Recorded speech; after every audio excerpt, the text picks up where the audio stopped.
Cordial bienvenue à cette 48e et dernière session de notre entraînement en ligne Bicent. Le sujet de cette dernière session est garder l'objectif en vue. Nous allons faire quelques études de cas. Ensuite, nous allons parler du mentoring, du mentorat d'un mouvement de multiplication de disciples, également de la définition d'objectifs et également la parole « Le meilleur est à venir ». Jean 17, 18, « Tout comme tu m'as envoyé dans le monde, je les ai moi aussi envoyés dans le monde ».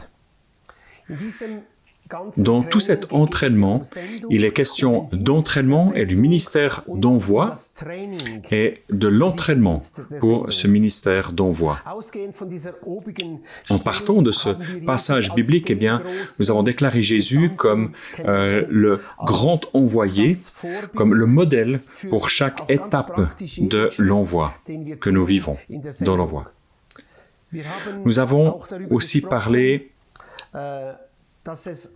que dès le départ, finalement, nous avons besoin de vivre tout ce ministère dans la puissance du Saint-Esprit, que nous soyons remplis et débordants du Saint-Esprit. Nous avons vu que Jésus a aussi vécu cette réalité, il a aussi été rempli du Saint-Esprit. Jésus est un modèle aussi dans le fait d'aller. Il était un exemple comme il est allé dans les villes et villages de Galilée. Il est le modèle aussi lorsqu'il s'agit de rechercher des personnes de paix, comme il a trouvé Zachée, ou bien comme il a trouvé le douanier Lévi ou Matthieu. Et dans le ministère du Saint-Esprit, eh bien, il est notre modèle principal dans la guérison, dans le fait de ressusciter les morts, dans le fait de chasser des mauvais esprits. Dans le discipulat aussi, il est notre grand modèle, comme il a choisi les 12 et comme il a formé un groupe de discipulat, une communauté de discipulat, et aussi sous forme d'une communauté, création d'une famille spirituelle, il est notre modèle. Et aussi dans la multiplication, son mouvement de discipulat dure encore aujourd'hui. Et c'est par des siècles et des millénaires, finalement. Le sujet de garder la cible devant les yeux, j'aimerais donner 3 exemples de cas, des études de cas avec vous aujourd'hui. Et la première étude de cas concerne quelque chose que nous avons nous-mêmes vécu en tant qu'équipe. Nous voyons ici sur la carte, nous voyons le cercle rouge. En fait, ces différents cercles rouges dans le nord-ouest, nord-est de l'Inde, l'Himalaya, le Bhoutan. Et dans cette variante de eh bien, nous avons vécu un mouvement systématique et mobile. Nous avons dissocié entre ces organiques locaux et puis systématiques mobiles. Et ça, c'était un systématique mobile. Donc, 5 semaines, nous avons fait exactement cet entraînement-là que nous avons traversé ensemble, les mêmes thématiques. 200 pionniers ont été formés pendant ces 5 semaines, toujours le matin théorique, ensuite l'après-midi, l'appropriation et les sorties. De ces 200 personnes, 136 sont réellement devenus actifs dans le ministère de l'envoi et ils sont restés dans ce contexte. On peut dire 2 tiers des personnes se sont impliquées dans ce travail MMD et ces 136 personnes ont formé finalement 186 teams et ils ont travaillé dans 12 grandes régions de l'Himalaya. Et en 3 ans, ils ont baptisé environ 5000 personnes. Ils ont trouvé des groupes entiers, des maisons entières. Ça correspond à 300 nouvelles églises de maisons qui ont été démarrées. les disciples et les églises de maison ont été multipliés en moyenne par 4. Et certaines régions où il y a carrément jusqu'à 8 générations de disciples qui ont été multipliés en 3 ans. Le travail n'est pas encore terminé. Nous continuons à les accompagner sous forme de mentoring, de coaching, jusqu'à ce qu'ils soient suffisamment mûrs, et matures et forts pour continuer eux-mêmes tout seuls. Un magnifique exemple d'un DMM, d'un MMD, pas un très grand, mais vraiment un développement très sain qui s'est vécu là. Le deuxième exemple vient d'une grande ville, de Delhi. On le voit sur la carte, le cercle bleu, c'est un modèle organique local, un MMD local et organique. Donc quelqu'un a commencé en petit et c'est quelque chose qui a grandi organiquement. On voit sur cette carte ici maintenant comment depuis Delhi ça s'est répercuté et multiplié et aussi comment d'autres États d'Inde ont été atteint. Le travail a commencé en 1992. En 1992, un homme s'est rendu dans les bidonvilles de Delhi. Il a regardé s'il pouvait développer des contacts. Il a trouvé une première personne avec sa guitare et chantait des chansons. Et il a eu une expérience étonnante. Un premier groupe de personnes se sont convertis. Un premier groupe a été démarré, un premier groupe de disciples-là. Et ils ont fait une réunion d'évangélisation un soir où elle était tellement puissante, il y avait tellement de démonstrations de puissance du Saint-Esprit qui s'est vécu là, avec des guérisons vraiment impressionnantes qui se sont produites là. Et le leader de ce travail était vraiment heureux de cette percée évangélistique.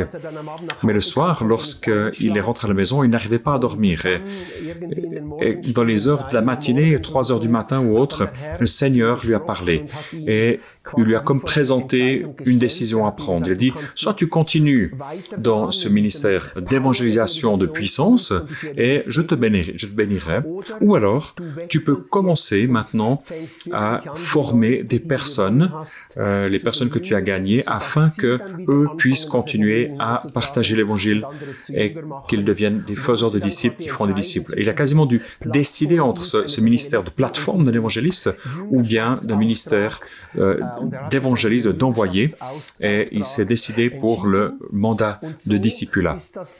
Et c'est ainsi que ça a commencé à grandir, d'abord à Delhi, dans la grande région de Delhi, mais après aussi jusque dans d'autres États, le Punjab et Pradesh, Chhattisgarh, etc., dans toutes les régions. Donc ce travail, ce MMD, a commencé parmi les Dalits, sont les descendants des indigènes indiens, les soi-disant intouchables, et finalement cela a aussi atteint les authentiques hindous, et ça s'est déplacé aussi dans différentes castes, mais ça s'est déplacé aussi dans le domaine musulman, où les musulmans ont été touchés aussi par cela. Et on voit ici sur ce graphique,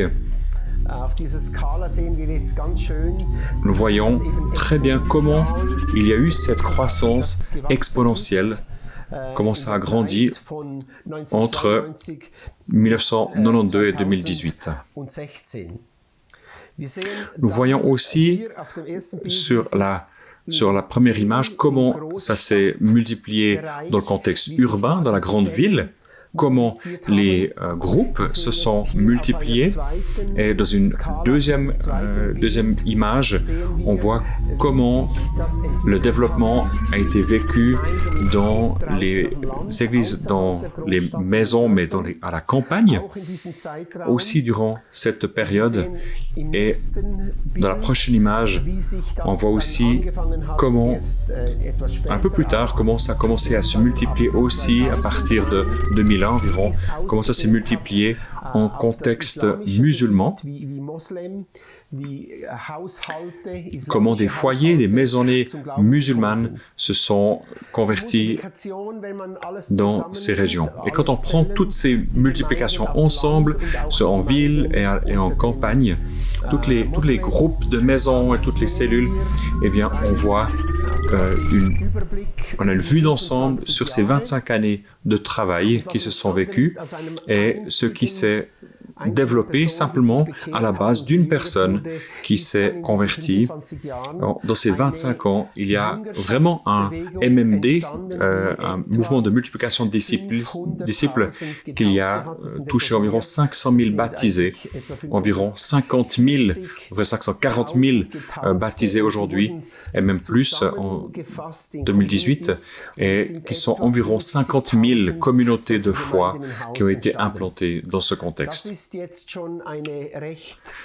C'est déjà un relativement grand mouvement qui est né dans ce contexte à Delhi.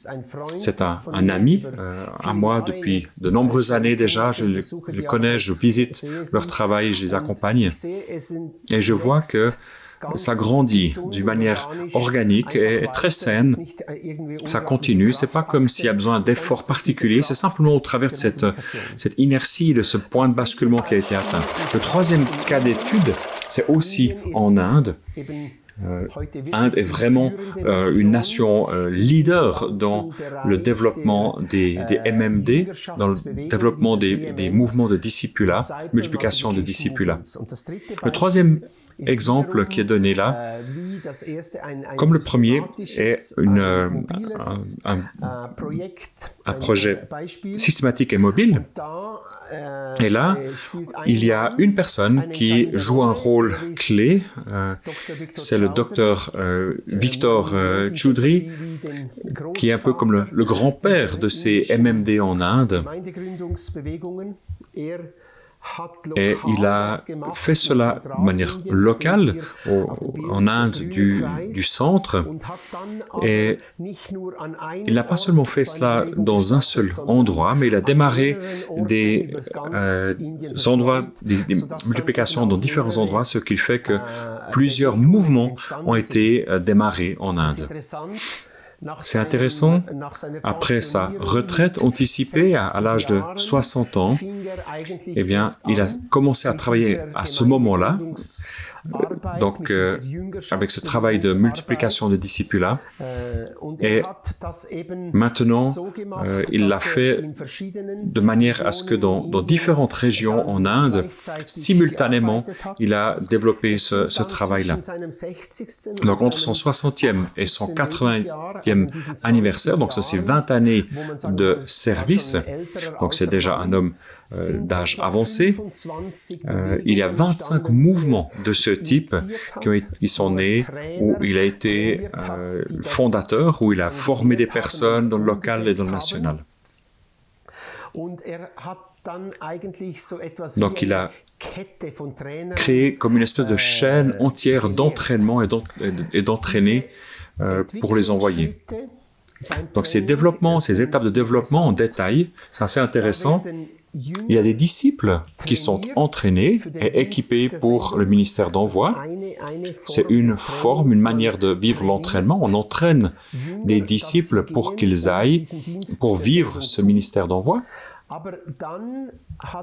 Mais Victor, aussi à partir de ces personnes qui sont allées, et qui ont commencé à discipuler d'autres personnes, à trouver des maisons de paix, etc., il a pris les plus fructueux et les plus efficaces et il en a fait des formateurs pour l'entraînement des disciples.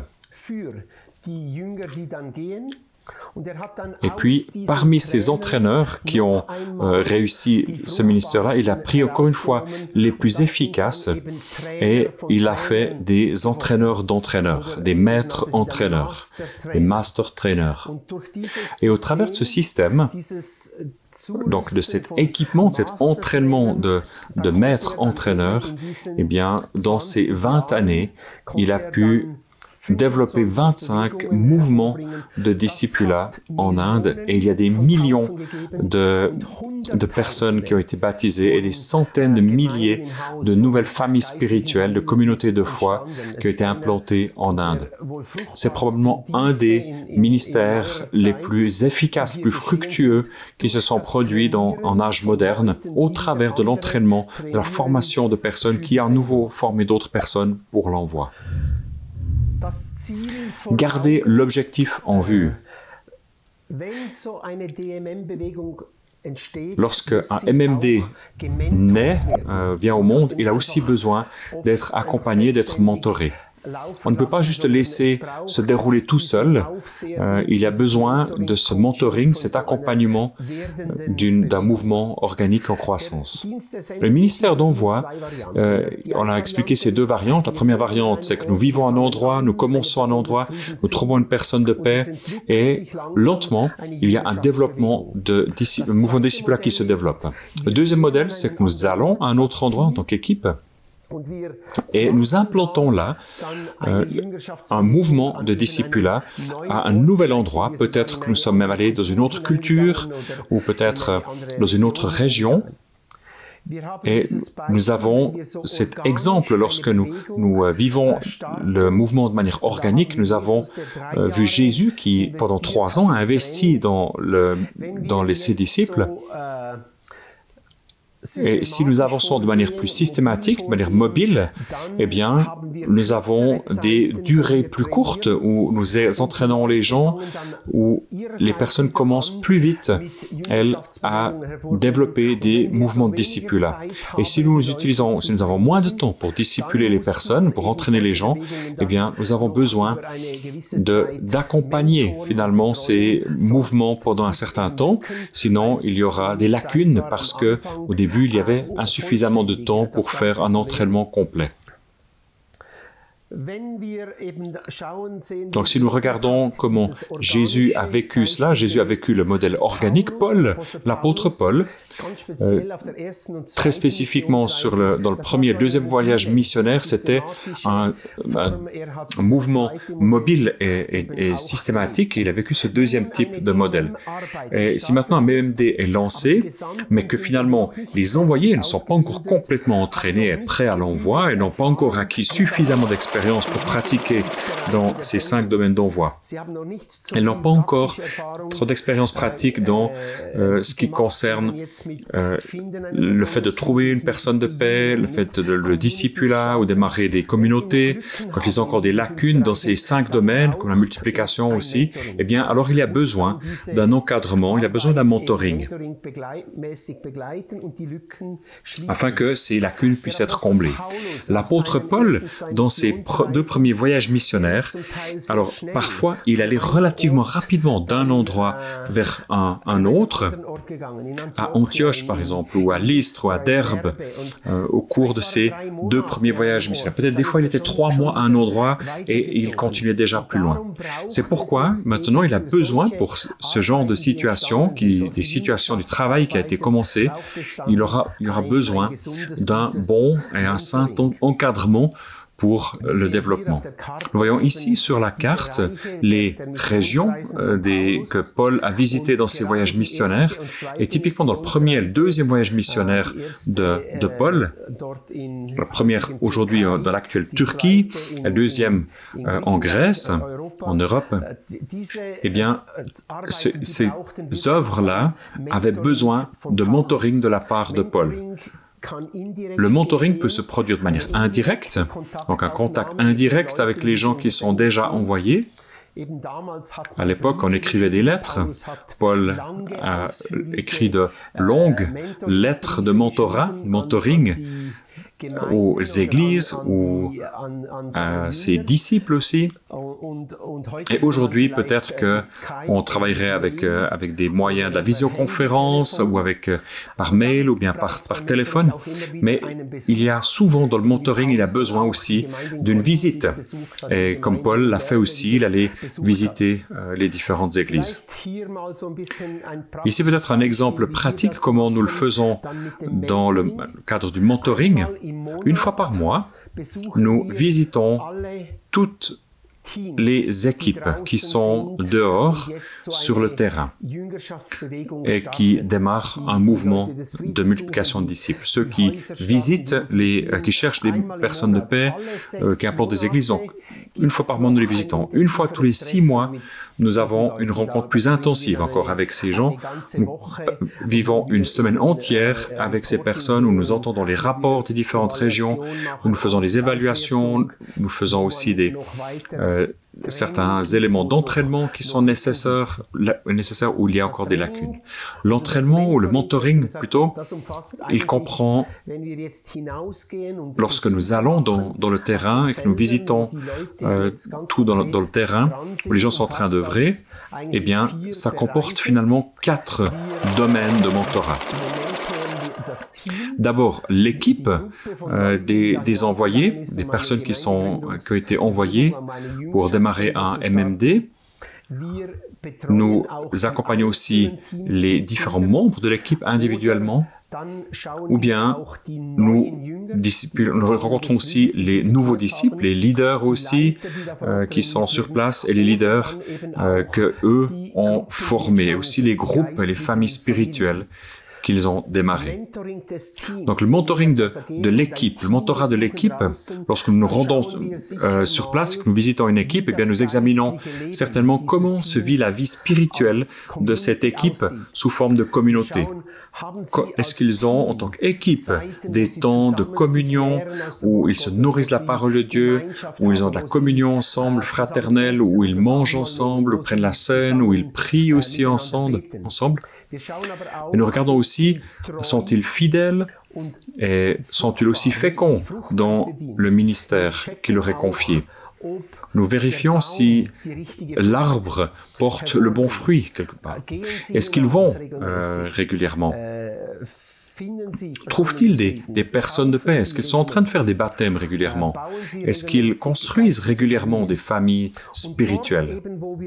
Et là où nous découvrons des lacunes, où nous voyons que quelque chose n'est pas encore en place, eh bien, nous complétons leur entraînement, comme nous l'avons fait aussi durant ces 48 sessions, où nous allons prendre des éléments de la parole de Dieu, mais aussi directement le mettre en pratique avec eux. Donc, pas simplement des sessions théorique, mais aussi de la pratique.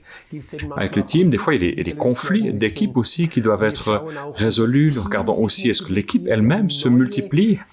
Est-ce qu'il y a des nouveaux qui sont accueillis dans l'équipe, qu'on peut de nouveau envoyer finalement? Est-ce que la vision de l'équipe est claire? Est-ce que la stratégie d'équipe est claire? Et qu'en est-il du mentorat individuel des envoyés? Nous regardons là aussi, pour chaque individu, la vie spirituelle de l'individu, est-ce qu'elle est saine? Est-ce qu'aussi, plus particulièrement, comment se situe comment est vécu leur mariage, leur vie de famille? Est-ce qu'ils sont sains? Est-ce qu'ils sont fidèles et fructueux aussi? Donc il y a plus le travail de relation d'aide ou de soins personnels où nous allons prendre soin des personnes. Et sont-ils fidèles et peuvent-ils vivre ce ministère de multiplication? Pour le mentorat de chaque nouveau disciple, nous veillons aussi finalement dans les mentorings qui s'est converti et nous regardons vers ces nouveaux convertis, comme nous le voyons sur cette image, nous regardons où en sont déjà les nouveaux disciples dans le processus de discipulat. Lesquelles des 16 sessions de leçons de discipulat ont-ils déjà été entraînés et sont-ils déjà en train de mettre en pratique? Et quels sont les éléments qui manquent encore? Nous faisons un peu comme un check, une vérification de qu'est-ce qu'ils ont déjà entendu, où ils ont été déjà entraînés, et qu'est-ce qu'ils sont déjà en train de pratiquer. Des fois, ils ont appris à connaître des thématiques, mais ils ne la pratiquent pas encore. Et là, nous faisons comme une vérification. Nous avons ces 16 thèmes que nous prenons comme discipulat de base et nous regardons lesquels de ces 16 thèmes sont déjà implémentés, sont déjà mis en pratique dans la vie de ces nouveaux convertis. Nous pouvons mesurer ainsi si le discipulat est en bonne voie ou s'il y a encore des lacunes. Le prochain, c'est le mentorat individuel des nouvelles familles spirituelles, des nouvelles communautés, des familles spirituelles qui ont été fondées, donc des églises dans les maisons. Là, nous aimons vérifier deux choses fondamentalement. Tout d'abord, qu'est-ce que cette communauté a déjà entendu des 12 valeurs fondamentales d'une famille spirituelle, d'une communauté de foi, et quelles sont les choses de ces 12 valeurs fondamentales qu'ils pratiquent déjà. Et nous pouvons là aussi passer au travers de ces 12 thématiques et nous pouvons vérifier ces deux domaines dans la vie de la communauté. D'abord, nous vérifions avec eux quelles de ces 12 valeurs centrales donc ils demeurent, ils persévèrent dans la parole, ils persévèrent dans la communion, dans la fraction du pain, dans la prière, etc. Lesquelles de ces valeurs ont-ils déjà entendu et quelles de ces valeurs, comme deuxième point, sont-ils déjà en train de vivre? Est-ce qu'ils l'ont déjà implémenté? Est-ce qu'ils l'ont déjà mis en place dans leur réalité de vie communautaire? Nous avons comme une liste où ces 12 éléments sont listés, les valeurs d'une communauté néo-testamentaire, selon Actes des Apôtres 2, 42 à 47, et nous pouvons suivre cette liste et voir qu'est-ce qui est déjà là et qu'est-ce qui ne l'est pas encore.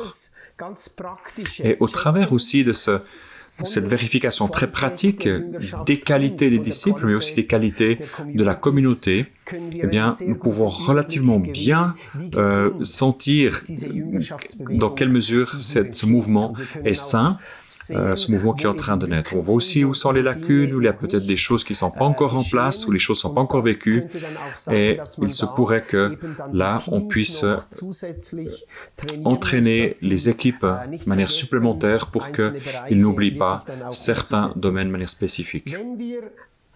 Lorsque nous avons une communauté sous notre regard et que sur le plan du mentorat, nous vérifions un certain nombre de choses, nous regardons est-ce que les 12 valeurs sont présentes et en plus encore, très important, c'est important de regarder qu'en est-il finalement du développement des diacres, des leaders, parce que pendant le Bicent, nous n'avons pas pu faire le travail de formation des leaders, des diacres et des anciens, alors il y a là souvent une lacune qui, par la suite, lorsque nous faisons ces visites aux mentors, que nous les accompagnons, eh bien, nous aurons besoin de fermer cette lacune. Et donc, le mentoring, comme entraînement des leaders, est important. Comment appelle-t-on des entraînements, des leaders? Comment est-ce qu'on entraîne finalement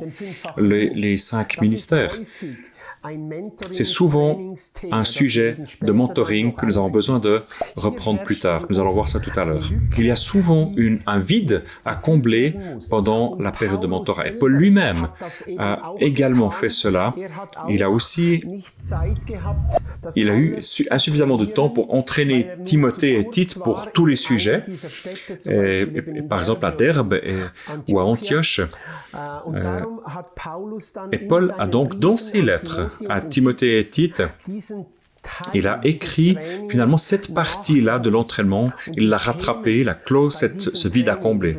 Et donc, dans le développement du leadership, eh bien, il s'agit intensément de la question du caractère d'un leader.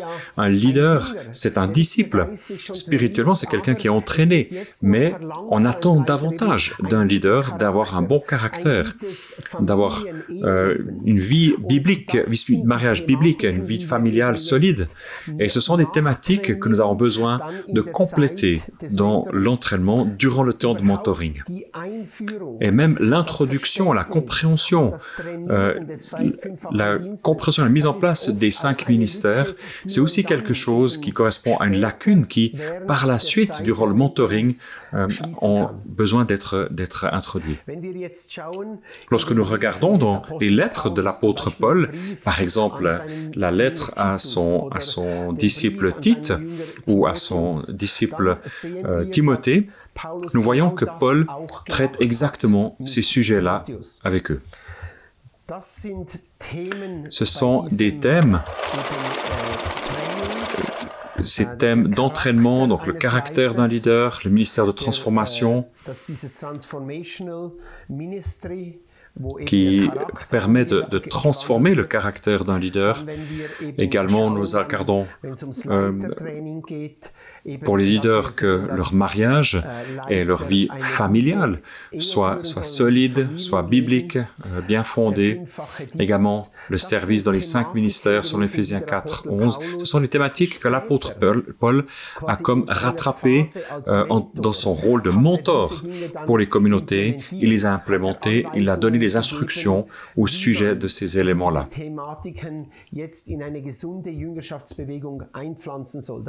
C'est la raison pour laquelle il a écrit la lettre à Timothée, à Tite également.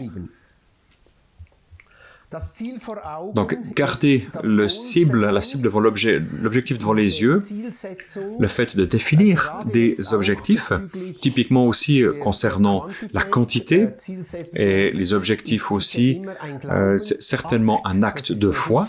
Ce n'est pas encore visible, mais on sent quelque chose dans notre cœur. Nous avons dans notre cœur déjà une conviction, nous avons gagné une conviction que le Seigneur agit ou va agir dans une direction spécifique. Et après, noir sur blanc, finalement, nous définissons des objectifs qui va finalement nourrir notre foi aussi. Une définition d'objectif suscite la foi en nous, suscite le courage pour faire des pas de foi dans cette direction. Lorsque nous recevons de la part du Seigneur le mandat d'aller en tant qu'envoyé, alors on peut aussi clairement compter sur le fait que le Seigneur a déjà préparé une grande récolte bien mûre. C'est une promesse dans la parole de Dieu que la récolte, la moisson est déjà mûre. Jean 4, 35, « Ne dites-vous pas qu'il y a encore 4 mois jusqu'à la moisson? Eh bien, je vous le dis, levez les yeux et regardez les champs. Ils sont déjà blancs pour la moisson. » Ou Matthieu 7, 7, « Demandez et l'on vous donnera, cherchez et vous trouverez, frappez et l'on vous ouvrira. » Bien sûr, la récolte spirituelle, elle n'est pas mûre de la même manière dans différents endroits. Il y a des différences dans différents champs missionnaires dans le monde. Les champs missionnaires, tout particulièrement à l'ouest, mais aussi à l'est, au sud. La moisson n'est pas mûre de la même manière partout. Donc il y a certainement des endroits où plus rapidement du fruit va apparaître, et il y a d'autres endroits où le fruit va grandir moins rapidement. J'ai montré ici comme un exemple des objectifs que nous avons mis en pratique dans le domaine de l'Himalaya, avec les personnes que nous avons équipées dans cet endroit pour le ministère d'envoi. Quelles étaient les définitions d'objectifs que nous avons fait avec eux pour les 2 années après l'entraînement? Et on peut dire que dans l'Himalaya, c'est peut-être une situation un peu intermédiaire, ce n'est pas hyper ouvert, mais ce n'est pas non plus complètement fermé. C'est un peu au milieu, on pourrait dire. Et l'objectif, c'était, après 5 semaines d'entraînement, peut-être dans vos situations, l'entraînement se fait en 3 mois, peut-être en 1 année. Nous l'avons comprimé, que nous avons réussi à le faire en 5 semaines, et chaque jour, nous avons abordé un thème, et l'après-midi, nous l'avons mis en pratique dans les villages pour les pratiquer. Et après une formation rapide de 5 semaines, nous avons abordé ces 48 thématiques avec ces personnes.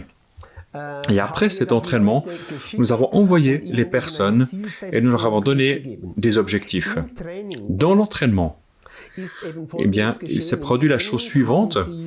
Dans l'entraînement, les domaines que nous avons abordés, ils les ont déjà aussi vus dans la pratique. Donc, durant ces 5 semaines, ils ont vu comment on peut prier dans les villages et ils l'ont fait. Ils ont vécu comment est-ce qu'on va pour annoncer l'évangile du royaume de Dieu.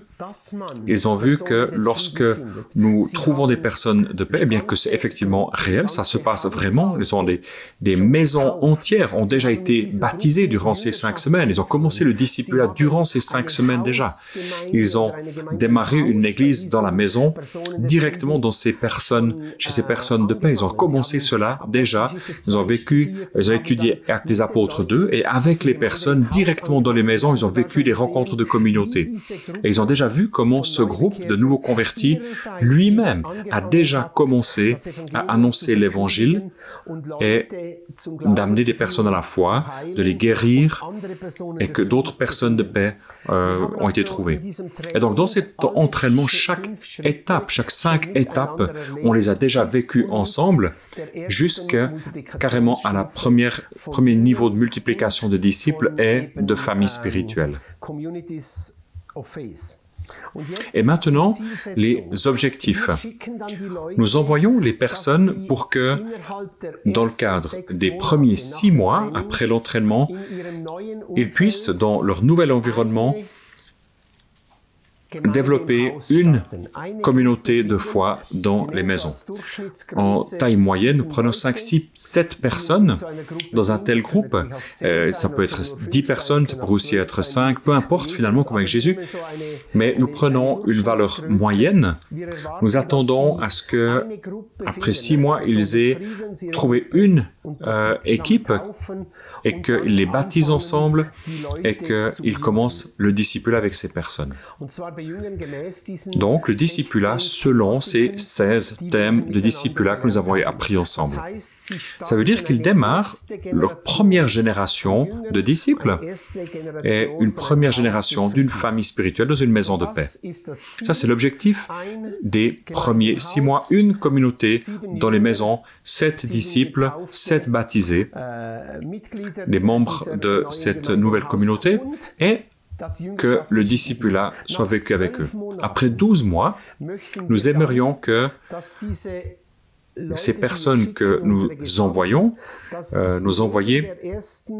que, mis à part cette première communauté de foi qui a été créée, qu'il y ait une deuxième communauté dans une maison qui a été démarrée. Que de nouveau dans ces 6 mois, entre le 6e et le 12e mois, qu'ils aient créé une deuxième église dans la maison. Et nous aimerions aussi que les personnes qui ont participé à la aux formations discipulat dans la première communauté, nous aimerions qu'eux aussi démarrent une nouvelle communauté de maison. Ce qui fait qu'après 12 mois, nous n'arrivons pas à une nouvelle communauté dans la maison, mais nous avons 3 églises dans la communauté. 2 ont été créées par l'équipe, et puis une a été créée par l'équipe de la première génération. Ils ont directement multiplié. Donc après 12 mois, nous avons donc une deuxième génération de maisons, une première génération après 6 mois, après une deuxième génération de maisons. Et pareil, chez les disciples, nous avons une première génération de disciples et une deuxième génération de disciples. Donc, en tout et pour tout, après 12 mois, il y a 3 communautés de foi dans les maisons et environ, on pourrait dire, 3 fois 7, donc 21 ou 24 disciples qui ont été baptisés. Et nous avons atteint la deuxième génération. Et si nous continuons cela, après 18 mois, eh bien nous atteindrons un niveau supplémentaire.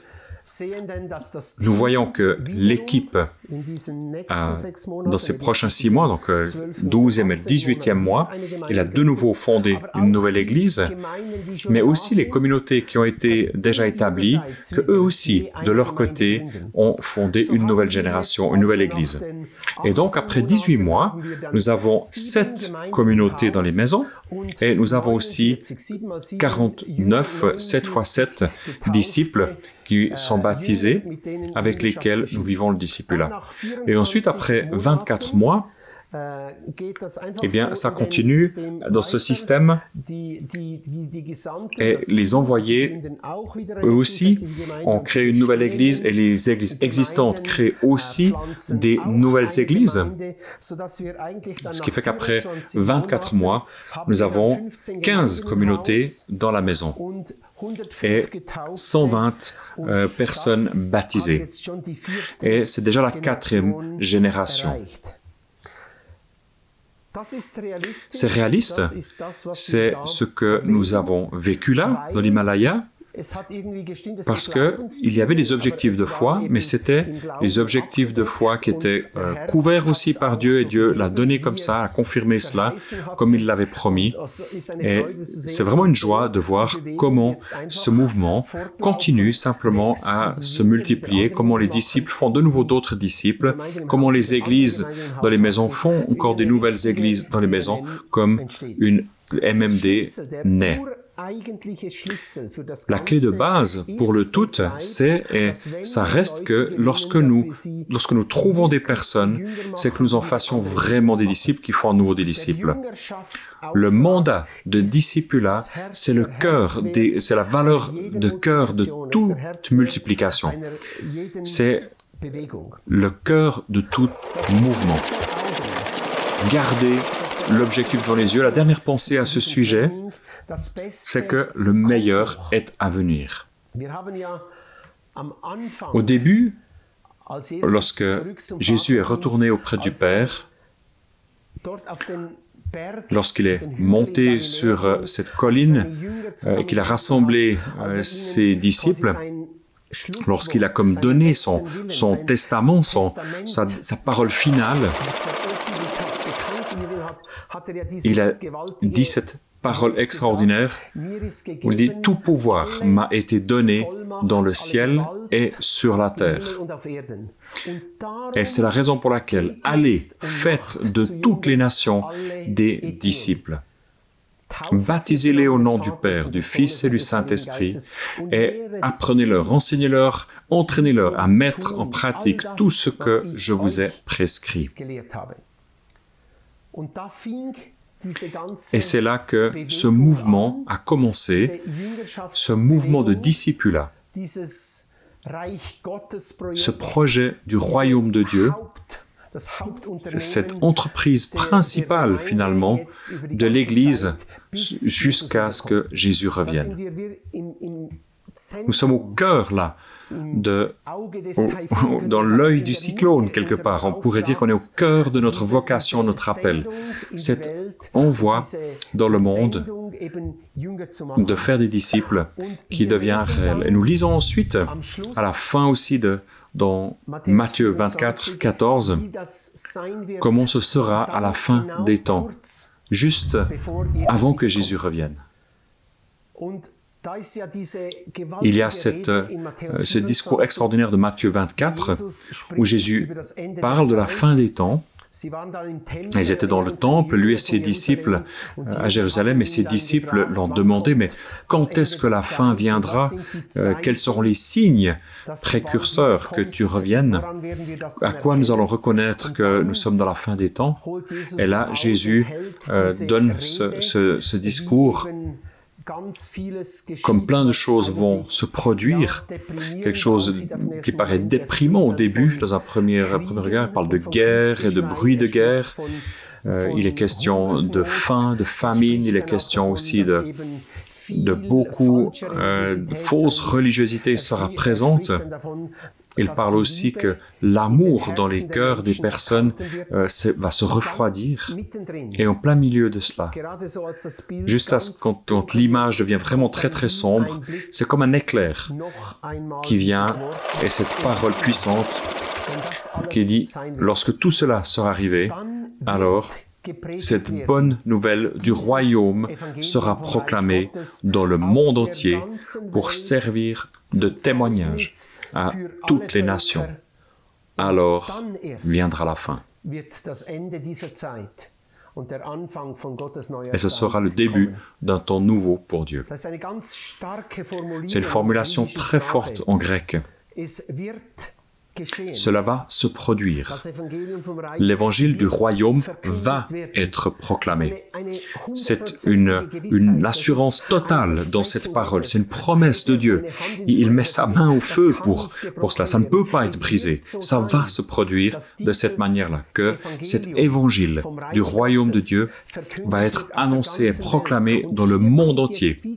Et là, de nouveau, ce mot qui est utilisé au début, il est dit,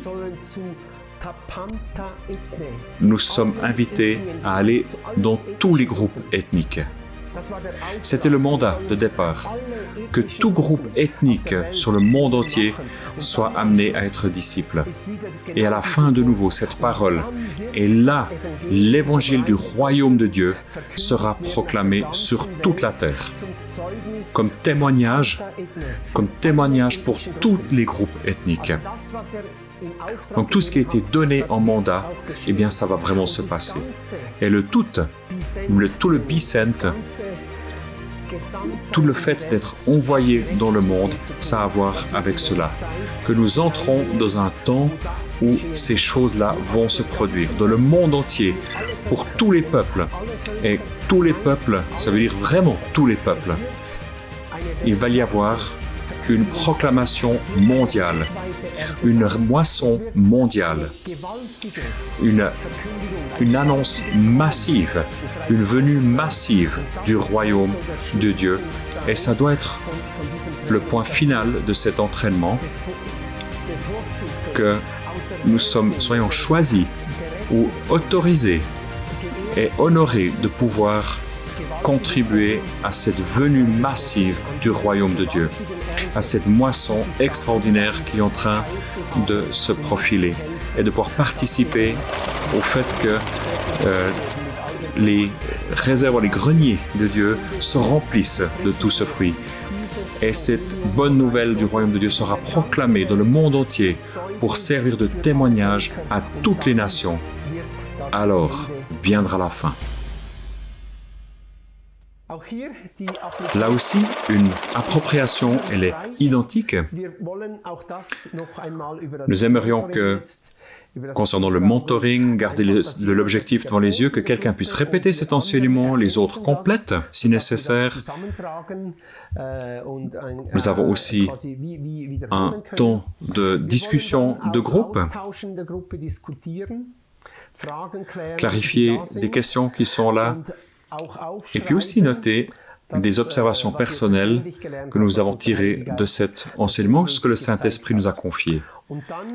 Ensuite, nous voulons aussi, avec le groupe, réfléchir, partager comment nous allons mettre en place le mentoring avec les personnes avec qui nous sommes en route, ou les personnes que nous avons entraînées en tant que disciples, et que nous avons entraînées en tant qu'envoyés, que nous puissions aussi mettre en place, soumettre un système de mentoring qui soit efficace pour le temps qui vient. Dans le outreach, dans le terrain, mise en pratique dans le terrain, nous avons 5 parties, 5 domaines dans lesquels nous sommes actifs. Ils restent en place. Nous sommes actifs dans ceux-là. Nous allons mettre du temps de ces 15 heures par semaine que nous utilisons pour le outreach. Nous voulons prendre 4 heures pour la prière pour la moisson, pour les disciples et discipulats, pour les communautés et aussi pour la multiplication. Nous voulons aussi utiliser 2 heures où nous voulons continuer à aller chercher les hommes de paix, les femmes de paix, les maisons de paix. Nous n'arrêtions pas d'aller parce que c'est la partie du mandat missionnaire, mandat discipulat. Quand nous avons déjà, même si nous avons déjà un travail conséquent qui est déjà en route, nous voulons pendant 4 heures faire des disciples, continuer à investir dans le discipulat. Nous voulons utiliser 2 heures par semaine aussi pour investir dans la communauté de foi. Donc, pour que des communautés saines puissent apparaître, qui vivent ces 12 valeurs de Acte 2. Et nous voulons aussi utiliser 3 heures à investir dans le mentoring.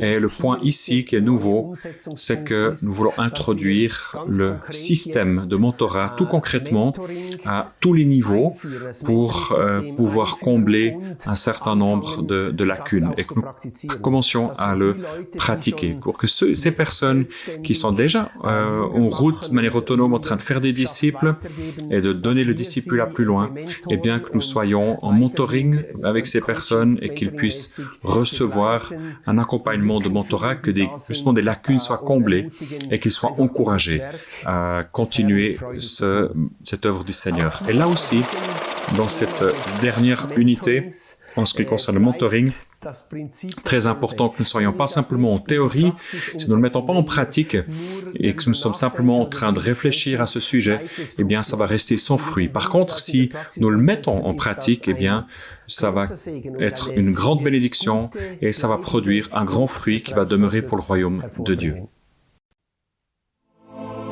That's it, huh? Super.